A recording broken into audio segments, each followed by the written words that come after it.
The question is, where is Senator Cory Booker? I'm Tyrone Bowman.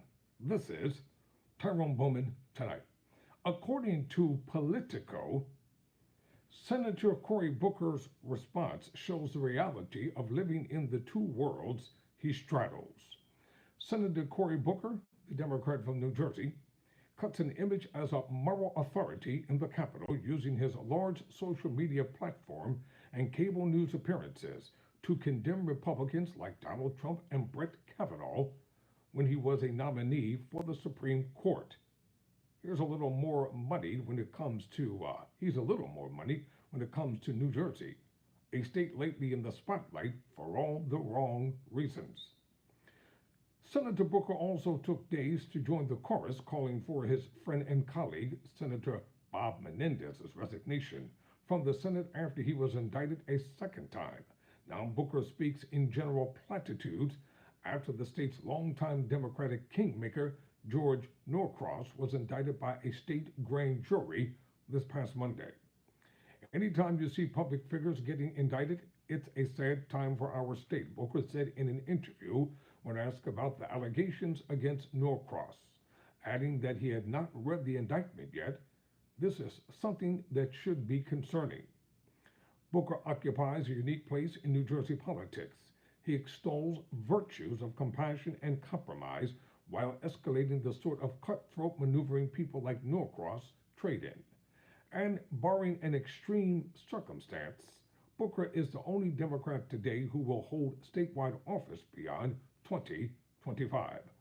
Booker's muted response shows that the reality of living in the two worlds he straddles.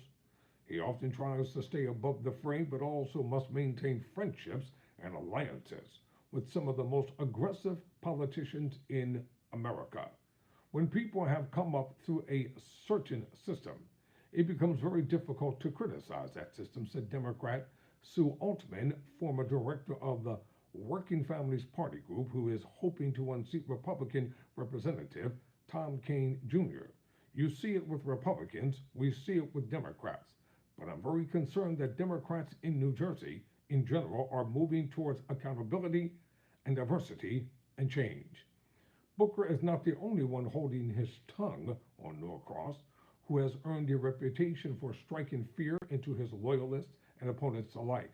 The indictment of one of New Jersey's most powerful political figures drew silence from both sides of the aisles Monday, from the governor down through the legislature. During the press conference announcing his indictment, Norcross defiantly sat in the front row while Attorney General Mike Platkin read the allegations of a decade-long criminal, quote, enterprise, close quote. Booker rose to prominence without much help from Norcross, but they became allies, and Norcross donated and helped raise money for Booker since becoming a senator a decade ago. Most of New Jersey's congressional delegation has stayed mum on the issue, while Jersey City Mayor and 2025 candidate for governor Stephen Fulop pointed out on social media. Bueller, I know Monday can be a slow day in Congress, but weird, only 2 comments in the entire state. Fulop posted on X tagging 2 anticipated rivals for the Democratic nomination. Democratic reps Josh Gothenmeyer and Mickey Sherrill, who later issued a statement. Even Representative Andy Kim, a Democrat from New Jersey, who was the first to call on Mendez to resign and is now likely to take his Senate seat after winning the Democratic nomination, didn't mention Norcross by name in his statement. There's no doubt that New Jersey politics is going through a lot of turmoil, Kim said, but I believe we will come out of this better, that our democracy will be fairer and more tied to the people. On Monday, Booker called the Norcross indictment disturbing when asked about it, but he reminded reporters that everyone is innocent until proven guilty.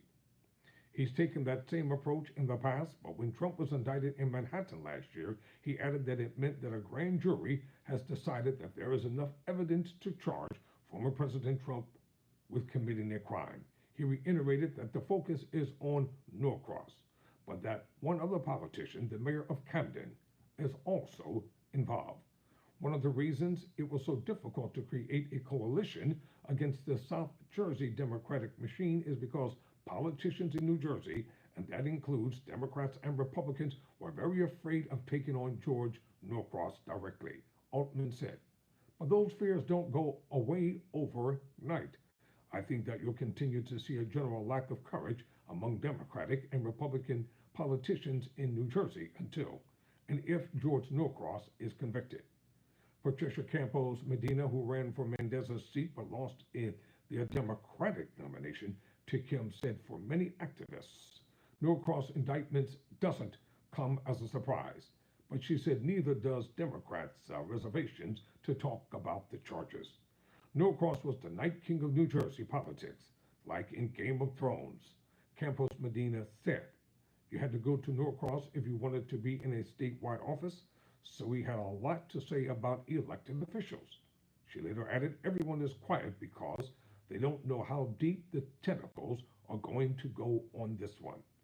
Former New Jersey Senator Bob Torricelli said, the muted reaction by other Democrats to the Norcross indictment is not unusual. There had been so much speculation about Norcross being investigated for years that people long ago dismissed the notion that it was serious. I think most of the silence is that it's a complete surprise, Torricelli said.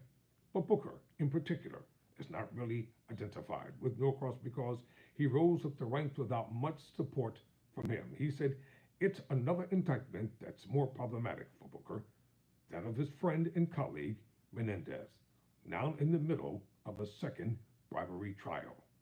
I'm Tyrone Bowman. Never surrender. Never